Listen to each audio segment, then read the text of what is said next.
Welcome everyone to another episode of Eat, Sleep, Drive. Now, you've probably seen this car on the channel before. That's because it's my personal car. And although I've done some sort of buyer's guide type stuff or maybe some model year changes type things for the Evo, I haven't done a proper review of this car. And I really wanted to do that. I really wanted to share with you guys why I think this car is so special and maybe what some other people think is so special, maybe what you guys think are so special about this car.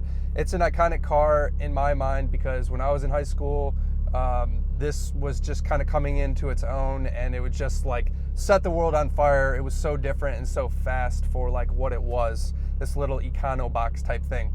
But anyway, we're gonna take it for a spin and I'm gonna show you why it was so good.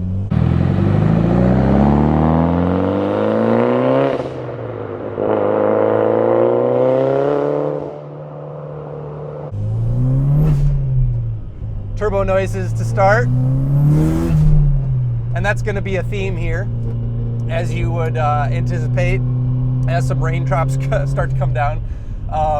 With this car, I mean, the age-old adage, and it's one of those things that's kind of sad but true, is that with the Mitsubishi Evo, you are paying, at least back in the time, you're paying $30,000 for an engine and a drivetrain, and they threw in the car for free.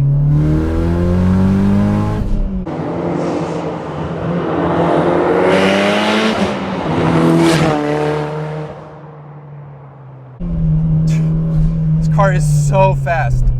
It is such a weapon. The engine, 4G63.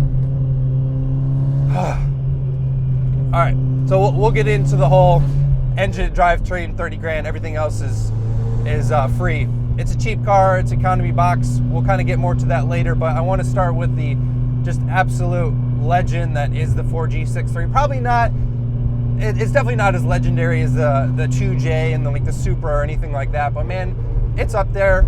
This engine has been around since like the early 80s actually. Mitsubishi was putting this in cars for a long time and just kept refining it, and then finally you end up with just this masterpiece that's in the Evo 9. In its last iteration, and it's in its last iteration. In its last iteration, it gets MyVec, which is variable valve timing, and that variable valve timing on the intake ports really helps with low end, getting like this thing spooled up quicker. The Evo 8s. And this car still suffers from some turbo lag, but the Evo 8s had pretty bad turbo lag. And the variable valve timing helps this car a lot. And so much power. The Evo 9 also got a bigger turbo. I'm not going to cover all the changes from the 8 to the 9. I don't want this to be about the 8 versus the 9, but I just keep bringing it up because this is, once again, the final iteration. Bigger turbo in the Evo 9. Makes a little more power stock, and with tunes or just some bolt-on mods, man, this thing is just a absolute animal. But this thing just has bolt-ons and E85, 400 wheel horsepower, easy peasy, and the engine can take it, no problem. It's every bit of 400 horsepower, and it feels extremely fast. The car doesn't weigh a whole ton, you know, like for a modern car with, I mean, it doesn't have really good safety standards. These things aren't super well made, but for having airbags, I guess this road is closed at some point, but we'll go as far as we can. It weighs like 3,200 pounds or something like that. And 400 wheel at 3,200 pounds, all-wheel drive.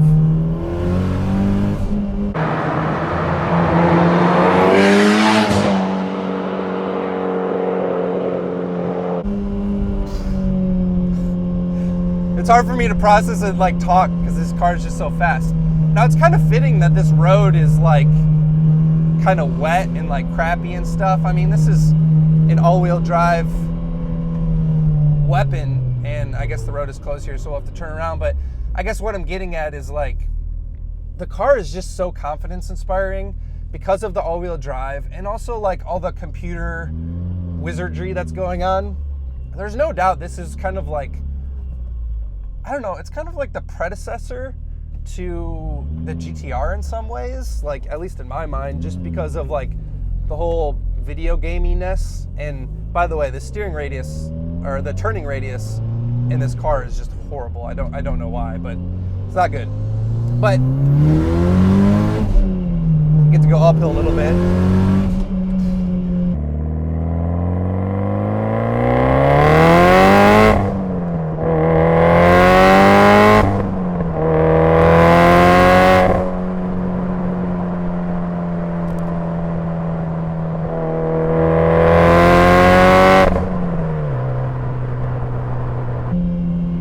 So the all-wheel drive system, the Evo 9s get an LSD in the front, which makes a big difference over the older Evos.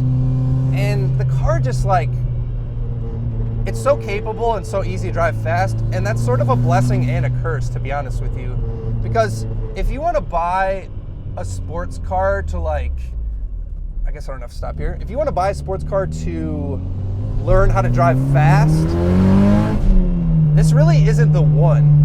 Not that you can't drive fast in this car, you absolutely will, but it doesn't really teach you a lot of like driving techniques, just because it sorts so much out for you.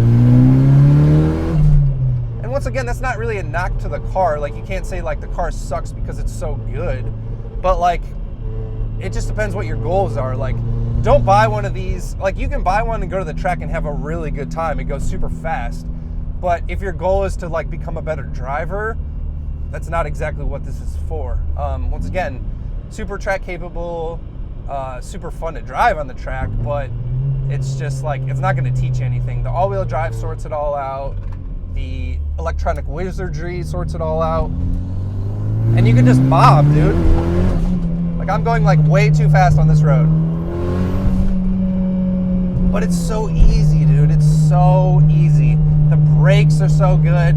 Now this car, once again, is a little bit modified. It has Öhlins coilovers, which are really nice, but even in stock form, these cars, like the MR cars, have Bilstein dampers. See, I just point and shoot, man. Like, I go into that turn way too hot, and it just figures it out. But the stock dampers are really good. You know, they're a little stiff on like a crappy road like this. These coilovers are phenomenal, and they soak it up.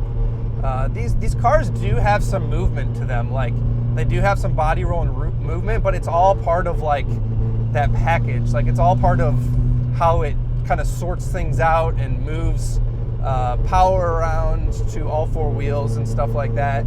It's just an incredible machine, and even by today's standards, is still like very fast.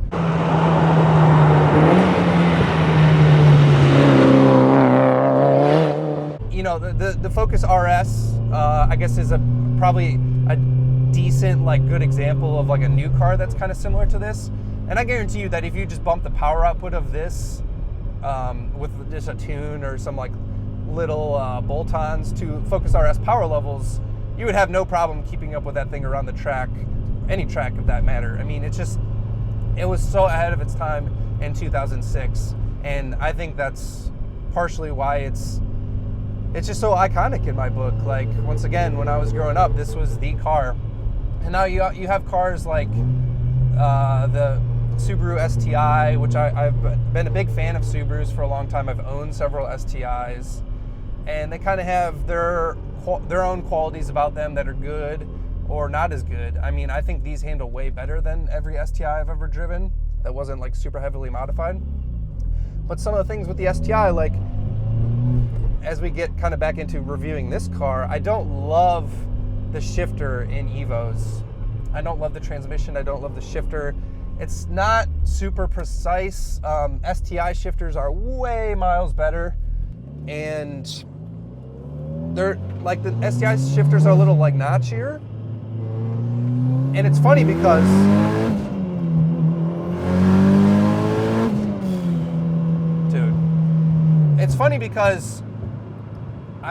the STI shifters feel better and the transmissions feel better, and the funny part is that they really just are better because they're so much more robust. One of the Achilles heels of this car is the transmission. You start putting a lot of power through this car, you start launching it a lot, and it just like it can tear up this transmission. It's not really made for like abuse, like from launching or autocross, that kind of stuff, like where there's a lot of harsh shifts going on. You also have like a different layout. So there's a transfer case in this car because it's a front wheel drive engine layout, as opposed to the STI, which is longitudinal, and you don't need a transfer case because you don't need to, you know, change the orientation to get power to the rear wheels.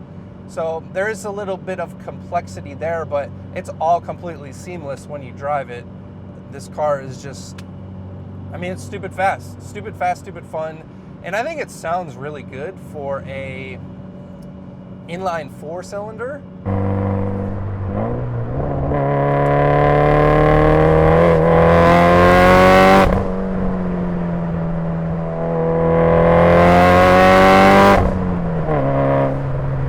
Inline 4-cylinders don't really sound very good. Just inherently, they're kind of imbalanced and stuff like that. But this thing just screams, man. Obviously, it has an exhaust on it, but the way it revs, the amount of boost it makes it gives it like so much more intake and induction noise. So it's just,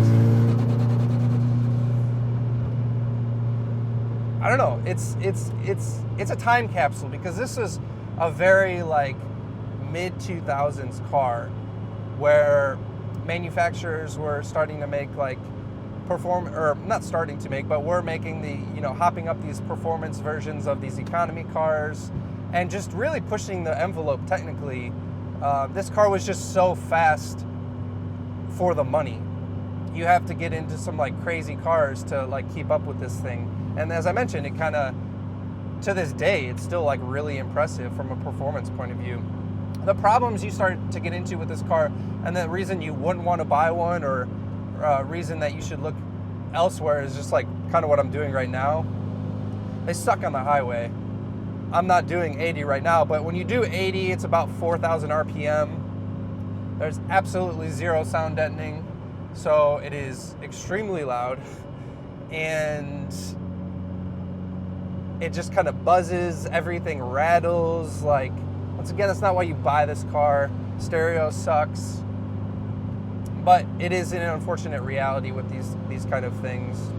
And it's a price you pay for, once again, a $30,000 drivetrain, and you get the rest of the car free. Now, if you want to know which Evo you should buy and that kind of thing, I think you should check out some of my old videos, because I have a sort of Evo buyer's guide. And if you want to know the different model year changes, go check that out. I don't want to get too deep into it. I want to keep this one specific to the Evo 9. And up here, we're going to get off this highway and do a little more curvy type stuff. But what else can we talk about in the meantime? The brakes are good. I'll get on them here. Can rev match it pretty easy. Heel toe, not a problem.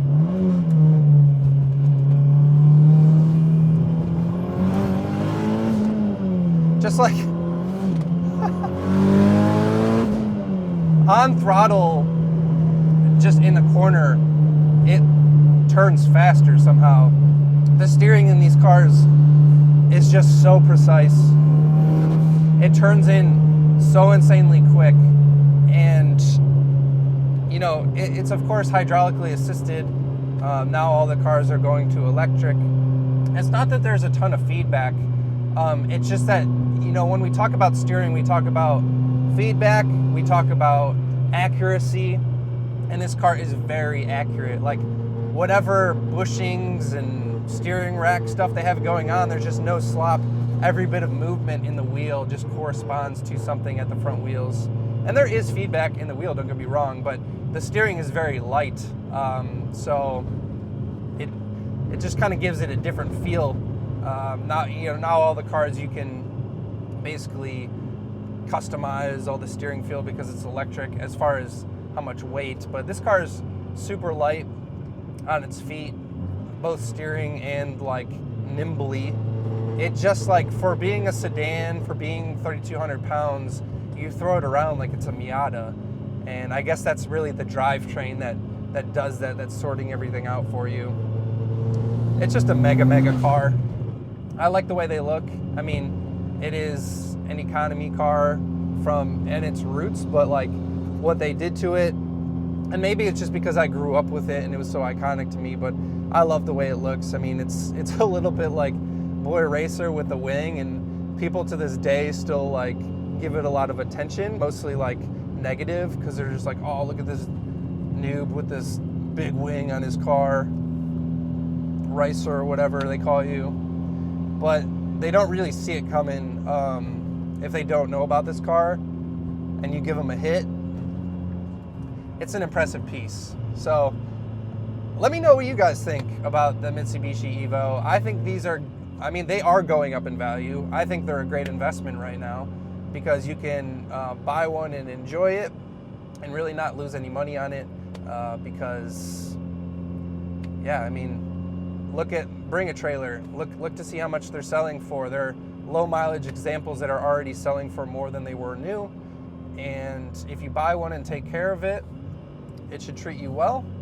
And if you ever do decide to sell it, you can get all your money back. So it's just an awesome car, and truly a time capsule of, like I said, a time period. The STIs are the same way. I absolutely love STIs as well. But, you know, there are less Evos, so they're a little more uncommon or rare. I appreciate you guys watching, as always. I hope you guys enjoyed the sights and sounds of this car. It is quite the beast. So I'll see you on the next episode of Eat, Sleep, Drive, guys.